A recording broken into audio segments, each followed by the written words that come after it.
Priti Patel, the Home Secretary, who gives off very strong Bond villain vibes, has said that we cannot possibly, as a country, take in 20,000 Afghan refugees all in one go. And you might be thinking, well, that's very reasonable of her to say that, because, of course, that is a lot of people. Now, you know, regardless of the fact that we had a huge hand in causing the crises that have been taking place in Afghanistan for the last 40 years, and the fact that that really gives us an absolute moral obligation to help people in Afghanistan, to help refugees and asylum seekers and things, it's also a load of rubbish that we can't welcome everyone in a quick time frame. So 20,000 is what Priti Patel was saying was too much, and we have 268,385 empty homes in the UK, according to the most recent government figures released in November in 2020. So that number may have gone down a little bit, may have gone up a little bit in that time frame. I imagine it'll have gone up a little bit, because part of the reason the UK has such a terrible housing crisis is because we have these billionaires and oligarchs and things and plutocrats who basically just buy up loads of housing, especially in the capital, in London, but it happens everywhere, especially urban areas, and they, basically hike the rents up, hike the prices up, increase the value by splashing out money on it and making it a bit fancier, and sort of gentrify the area. But then, of course, either they want to live in it, but they have many houses, so half the time, half of the year they're not even living there, or it's just not an affordable thing for anyone to go and live there.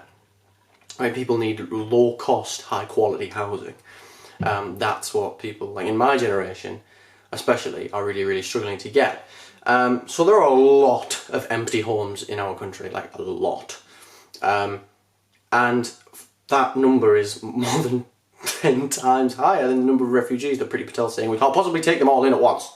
And of course, all at once isn't we get a gigantic aircraft carrier and put everyone on it, sail them across the ocean, and then, they all rock up at the channel. Obviously that wouldn't be how it would go. It wouldn't be literally all at once, but it'd be in a rapid time frame. We would aim to do it within the span of somewhere between 2 years, well, preferably less than that, but basically within that kind of time frame. Hopefully it would be better if it was within a few months, to save as many people's lives and to save as many people from persecution and stuff as we possibly can. But we would be able to house every single person, every single refugee, easily. That isn't the problem. The problem is, xenophobia and things like that. And so a lot of you say, well, why don't we house the homeless people in our country instead, in those houses? Yes, let's do that also. We can do both. They are not mutually exclusive. Don't let anyone tell you that they are. We don't have to look after our own or look after people who aren't from our country. We can do both. Yes, some extraordinarily wealthy people will not be able to have multiple yachts, but I think that's a price that we're all willing to pay. So, it's definitely one of those situations where the government is drawing a line in the sand simply out of xenophobic ideological motivations. This isn't anything to do with practicality, especially if we had a more effective and more competent cabinet, and a better immigration system and better refugee crisis management systems in place. We'd be better at that. That is squarely the government's fault. They will try and blame everyone else, but it's a load of rubbish. And of course, 20,000. Our country, the United Kingdom, I think our population is about 68 million, 69 million, something like that. It's verging on 70 million. So 20,000 people is a drop in the ocean, basically. And every single one of the people fleeing from Afghanistan are worthy of basic human rights. That goes without saying, but apparently it needs to be said. And if you want to end homelessness in the UK, we could do it, and we'd probably save money. Analyses of various trials in countries and the actual policy in place in Finland, which is you put people who are homeless through a social housing program where you give them a house for a year, you put them through rehab and all those things if they need it, if they have any drug or alcohol or gambling problems or anything like that.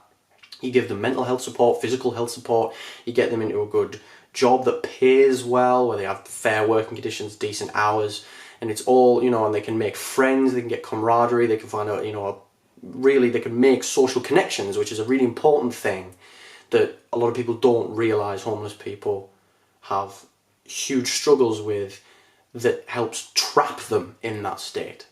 And poverty works in a similar fashion in general, but homelessness is especially bad. And then after that, send them out into the world and say, look, you're free. Well, they were always free to go, but you know, now we're not gonna help you anymore. You're ready for the real world. But if they fall back into homelessness, you cycle them right back through the system again. Because it's called being humane. It's called being compassionate. And it actually saves the Finnish government money, because the other strategies, you know, like over-policing and things like that, are actually more expensive.